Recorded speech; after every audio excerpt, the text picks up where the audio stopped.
If you're watching this right now, chances are you're emotionally exhausted from trying to figure someone out. Someone who seems close one moment, then distant the next. You're not crazy. You're not needy. You're dealing with someone who likely has an avoidant attachment style. And the truth is, unless you understand how they operate, you'll always feel like you're walking through emotional fog. But here's the harsh truth. No one tells you. Avoidants don't push you away because they don't care. They do it because closeness terrifies them more than rejection. And the more you try to fix it or get closer, the more they run, not because you're doing something wrong, but because you're triggering their deepest fear, intimacy. In this video, we're going to flip the script. We're not chasing, overthinking, or begging for crumbs anymore. Instead, I'll show you how to change your mindset in a way that makes them stop running. Because when you shift your energy, they feel it. And that's when their mask starts to slip. Stay with me because what you'll hear next will change everything. Let's get into the truth that most people miss. Avoidants want love deeply, but they fear it more than they fear loneliness. That contradiction runs everything they do. On the surface, they seem cold, aloof, uninterested, or even indifferent. But inside, there's a storm of conflicted emotion. Avoidants are wired to crave connection, but feel unsafe when they get it. They're pulled between desire and fear, and instead of expressing that, they retreat. Here's the part that might surprise you. What avoidants really want is safety. Not the clingy, smothering kind of safety, but the kind where they feel emotionally free to be themselves without the pressure of expectations, confrontation, or vulnerability they haven't prepared for. They want to be seen, but not too closely. They want closeness, but not if it threatens their emotional independence. And they'll never say this out loud, because in their minds, needing someone feels like weakness. When they meet someone who starts to chip away at their emotional walls, their first instinct is to resist. Not because you did something wrong, but because they've spent their whole life avoiding that kind of exposure. Intimacy feels like losing control. So instead, they test you. They withdraw. They ghost. They make you prove you're safe while giving you nothing to hold on to. But here's the paradox. The moment you stop trying to prove yourself, when you stop seeking reassurance, when you pull back your energy and focus on you, that's when their mindset shifts. They notice, not just because they're losing your attention, but because you've become safe in a different way, non-threatening, non-demanding. You're no longer triggering their avoidance because you're no longer chasing connection. They won't admit this, but what avoidants secretly crave is someone who sees them clearly, but doesn't try to change them. Someone who doesn't smother, but still has depth. Someone who doesn't chase, but also doesn't reject. This balance is what confuses them the most and attracts them the hardest. So if you're stuck in a push-pull dynamic, remember, it's not about saying the right thing to get them back. It's about embodying the calm confidence that makes them feel safe without you ever having to beg for connection. And when you get this, they always feel it. Let's talk about something most people overlook. It's not always what you say that pushes an avoidant away. It's the energy you're putting out. And the frustrating part, you can be doing everything right on the surface, being kind, supportive, understanding. But if your energy says, I need you to choose me, an avoidant will instinctively start pulling back. Now here's the game changer. When you shift your energy from needing them to being grounded within yourself, the dynamic starts to flip. Avoidants don't respond to pressure. They respond to space, not silence, not punishment, but emotional spaciousness. That means you're not trying to fix, force, or figure them out. You're in your own lane, emotionally stable, not waiting for them to validate your worth. That energy, it's magnetic. They may not run toward it right away because, trust me, they're confused by it. They're used to either being chased or rejected. So when you stop doing both and just exist with quiet confidence, they feel it deeply. It disrupts their pattern. They start to wonder why your energy feels different, safer, calmer, and without even realizing it, they begin to lower their walls little by little. That energy, it's magnetic. You don't need to beg for access. You don't need to decode their silence. What you do need is to regulate your own energy, because avoidants aren't afraid of you. They're afraid of feeling overwhelmed, smothered, or emotionally exposed. When your vibe says, I don't need you, but I see you, you're no longer a threat. You're a sanctuary. That energy, it's magnetic. So stop trying to convince them you're worth choosing. Start being the person who knows they are, with or without their approval. That energy, it doesn't just trigger their walls, it melts them. Here's the moment that changes everything. The shift that makes avoidance crumble, even if they never say it out loud. It's not when you plead. It's not when you over-explain. And it's definitely not when you try to make them see what they're losing. It's when you stop trying altogether. See, avoidants are wired to feel safest when they're in control, when they're emotionally distanced, when you're chasing, when they have the upper hand. But the second you shift from seeking their validation to choosing your peace, the whole power dynamic tilts, and they feel it. The energy changes. You're no longer reaching out with open hands. You're no longer emotionally available in a way that says, I'll wait for you to change. Instead, you become self-contained, calm, unbothered, not cold, just centered. You stop explaining yourself. You stop checking your phone. You stop showing up in places where your value is constantly questioned. That shift from anxious to anchored doesn't scream for attention, but it speaks volumes. Avoidants aren't used to someone detaching with quiet confidence. They expect protest, tears, chasing. When they don't get it, they feel disoriented. That's when the cracks begin. They start replaying memories, stalking your socials, wondering if they made a mistake. But this time they don't feel your energy chasing them in the background. And that silence, it's louder than any words you could have said. The irony is, when you finally detach in a way that says, I no longer need you to be who I thought you could be, they finally see your worth. Not because you forced it, but because you withdrew it. They crumble because the emotional control they thought they had slips. You stop orbiting around them. You reclaim your power, and whether they come back or not, you win, because you're no longer trying to fix someone who never gave you the security you deserve. This shift isn't about playing games. It's about breaking cycles. It's about showing up for you the way you used to show up for them. And when you do that consistently, avoidance can't ignore the impact, because nothing is more powerful than the silence of someone who finally knows their worth. Let's get brutally honest. Chasing validation from someone who keeps pulling away isn't love. It's self-abandonment in disguise. And the more you do it, the more you teach them that your worth is negotiable. But here's what you need to hear. Validation that isn't freely given is never real. If you have to beg, perform, or prove your value just to feel seen, you're not in a relationship. You're in survival mode. And that energy, avoidants pick up on it instantly. They don't even need to process it logically. They just feel it. Your nervous energy, your emotional dependence, the fear in your eyes when they withdraw. And instead of pulling them closer, it pushes them further. Not because you're unlovable, but because your need for validation puts pressure on them they don't know how to carry. Validation chasing tells them, I don't fully believe in my own value, so I need you to confirm it for me. But avoidants aren't emotionally equipped to provide that kind of safety, especially when they haven't even created it for themselves. So here's the truth. The most powerful shift you can make is learning to validate yourself before anyone else has the chance to. That means when they don't text back, you don't spiral. When they get distant, you don't overfunction. When they act passive, you don't perform emotional CPR. You center yourself. You remind yourself, my value is not up for debate. I don't need them to choose me in order to choose myself. This isn't about being cold. It's not about playing hard to get. It's about understanding that people respect what is self-contained, and they question what constantly needs external confirmation. Avoidants are drawn to grounded energy, not the kind that chases. The kind that holds still. The kind that says, I know what I bring to the table. I don't need you to recognize it for it to be real. And here's the twist.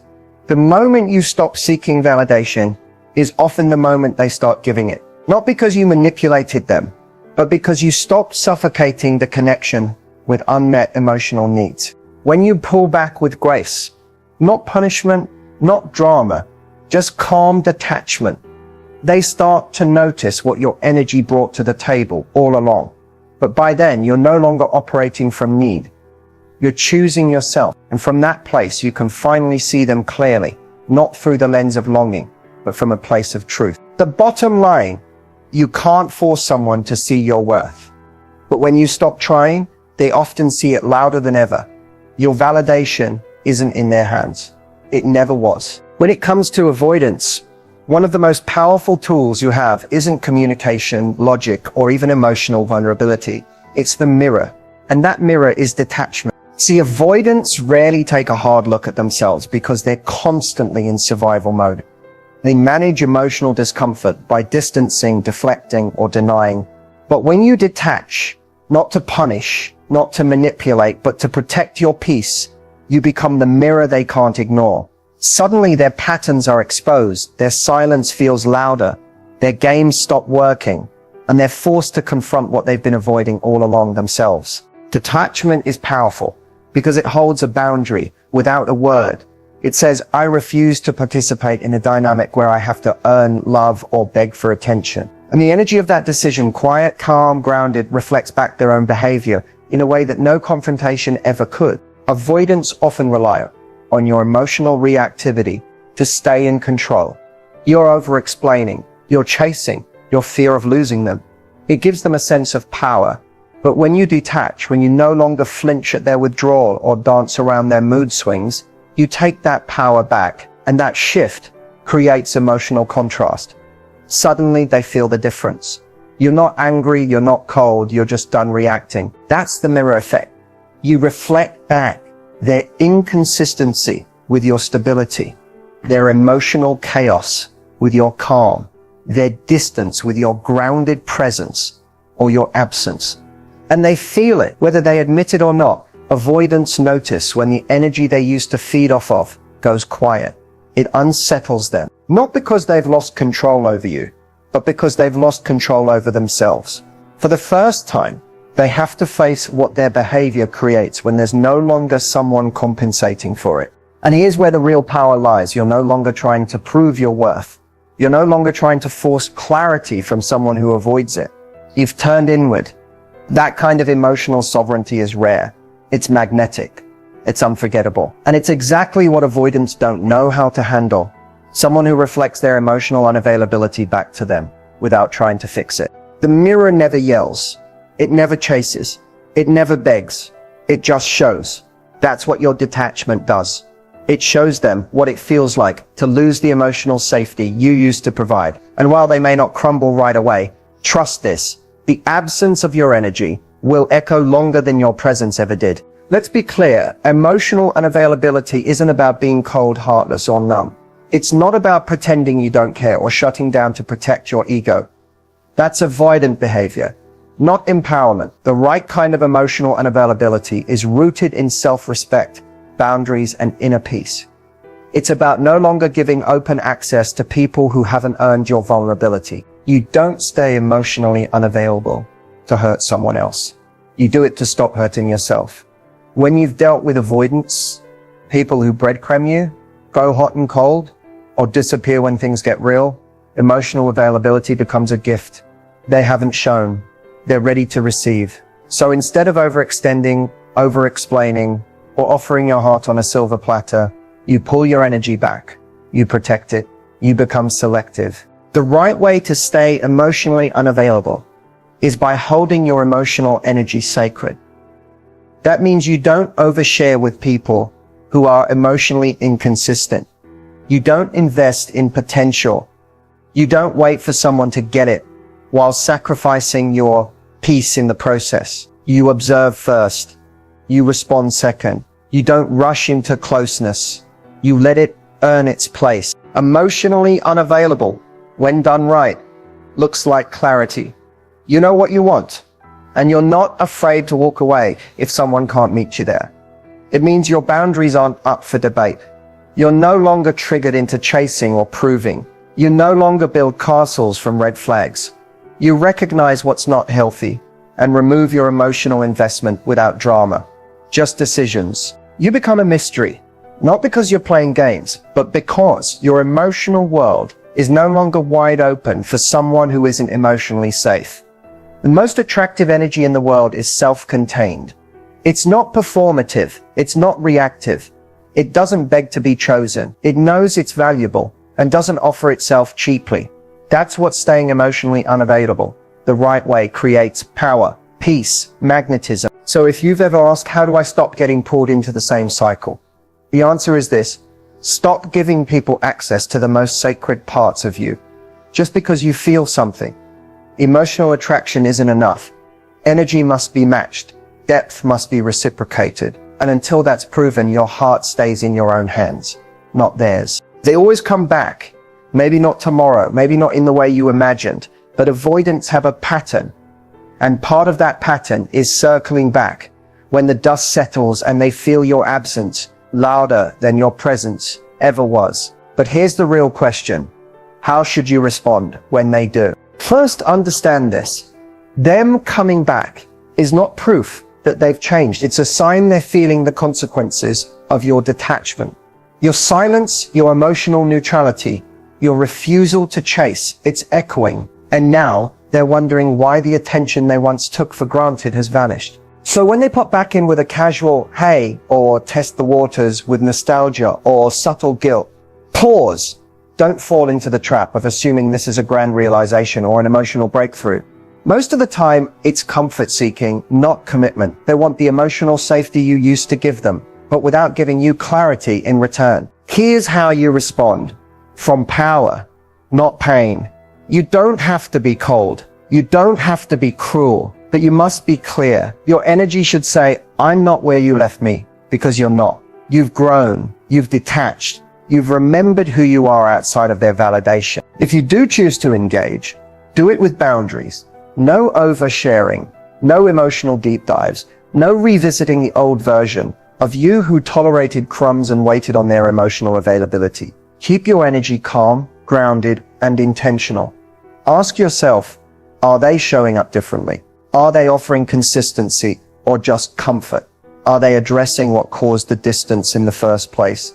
If the answer is no, you don't owe them access, not to your heart, your time, or your energy. The same version of them will create the same version of pain. Don't let the temporary rush of they came back distract you from the truth. Did they come back better? And if they did grow, if they come back with clarity, ownership, and accountability, you still take your time. Real change is consistent, not convincing. Let their actions earn what their words cannot. You're not punishing them.